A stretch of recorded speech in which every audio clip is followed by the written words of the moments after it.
ಕಾಲೇಜೇ ನಮ್ಮ ಜೀವನದ turning point.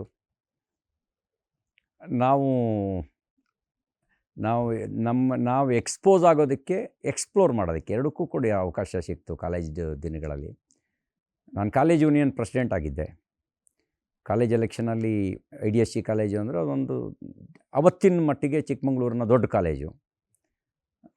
ಅಲ್ಲಿ ಕಾಲೇಜ್ ಯೂನಿಯನ್ ಪ್ರೆಸಿಡೆಂಟ್ ಆಗೋದು ಅಂತ ಹೇಳಿದ್ರೆ ಒಂದು ರೀತಿ ವಿದ್ಯಾರ್ಥಿ ವಲಯದಲ್ಲಿ ಒಂದು ಪ್ರತಿಷ್ಠೆಯ ಸಂಗತಿಯಾಗಿತ್ತು. ನಮ್ಮ ಸಹವರ್ತಿಗಳು ನನ್ನನ್ನು ಕಾಲೇಜ್ ಯೂನಿಯನ್ ಪ್ರೆಸಿಡೆಂಟ್ ಮಾಡಿದರು. ಒಂದು ರೀತಿಯಲ್ಲಿ ನಾಯಕತ್ವದ ಗುಣ ಬೆಳೆಸ್ಕೊಳ್ಳೋಕ್ಕೆ ಒಂದು ಹೊಸ ಭೂಮಿಕೆಯನ್ನು ಒದಗಿಸ್ಕೊಡ್ತು ನಮ್ಮ ಕಾಲೇಜ್ ದಿನಗಳು.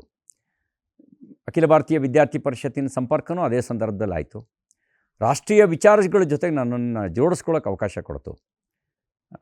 ಊರು, ಜಾತಿ ಅದನ್ನು ಮೀರಿ ರಾಷ್ಟ್ರೀಯ ವಿಚಾರಗಳ ಜೊತೆಗೆ ಜೋಡಿಸ್ಕೊಳ್ಳೋದಕ್ಕೆ ನಮ್ಮ ಬೆಳವಣಿಗೆಗೆ ಒಂದು ಹೊಸ ಆಯಾಮವನ್ನು ಕಾಲೇಜ್ ದಿನಗಳು ಕೊಡ್ತು ಅಂತ ಹೇಳೋದು ತಪ್ಪಾಗಲಾರ್ದು.